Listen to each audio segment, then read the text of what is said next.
তুই আমার ঘরে মেহমান হয়ে ঢুকে আমার ইজ্জত নিয়ে খেলছিস। আঙ্কেল চুপ! খবরদার!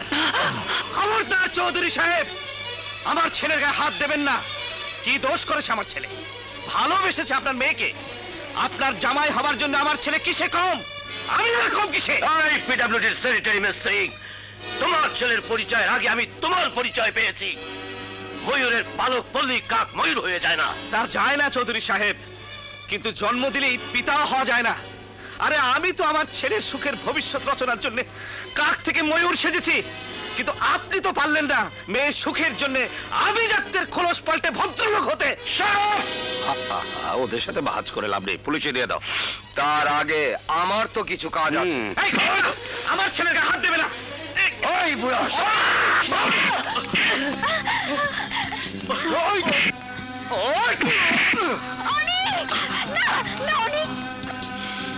আমি বলেছিলাম না চলো পালিয়ে যাই। না কাজল, না।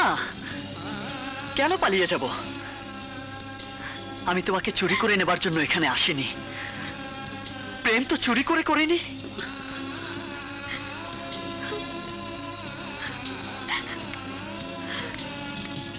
আমি এখানে এসেছিলাম ভালোবাসা দিয়ে সবার মন জয় করতে, কিন্তু আপনার মন আমি পুরোপুরি জয় করতে পারিনি।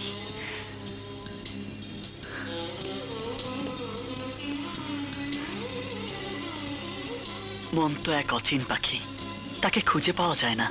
কখন সে কোথায় হারিয়ে বসে সে নিজেও তা জানে না। I am sorry Jennifer.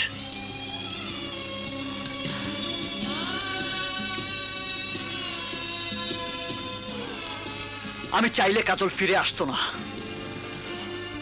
আমি চাইলে কাজলকে নিয়ে অনেক আগেই এখান থেকে উধাও হয়ে যেতে পারতাম। কি করতেন তখন আপনি? হয় মেয়েকে গুলি করে ফেলতেন, নয়তো হাত চোর করে মেয়েকে আমার কাছে ভিক্ষে চাইতেন। কিন্তু আমি সনাতন প্রেমিক হতে চাইনি। আমি আজকের প্রেমিক। ভিক্ষে চাই না, অধিকার চাই।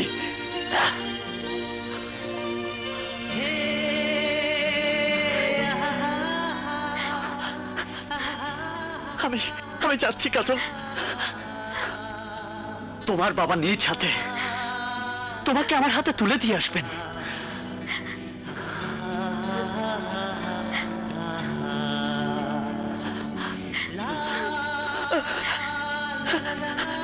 চলো বাবা।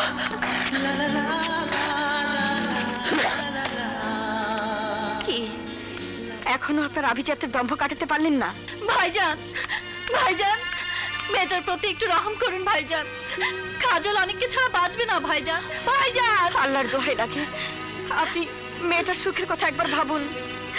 সবকিছু জানার পর আমার মেয়েটাকে গলা টিপে মেরে ফেলবেন না। না না, আমি তোমাদের কারো কথা শুনবো না। জামান চৌধুরীর সিদ্ধান্ত কখনো নড়চড় হয় না।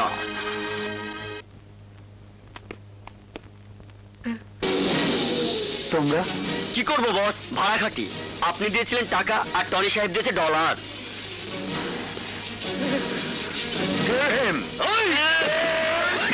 চলো বাবা। অনেক অনেক অনেক অনেক আব্বু, অনেক চলে যাচ্ছে আব্বু। আব্বু, আব্বু আমাকে যেতে দাও। আব্বু প্লিজ আমাকে যেতে দাও আব্বু। অনেকের মতো তোকে আর কেউ ভালোবাসতে পারবে না। যা যা।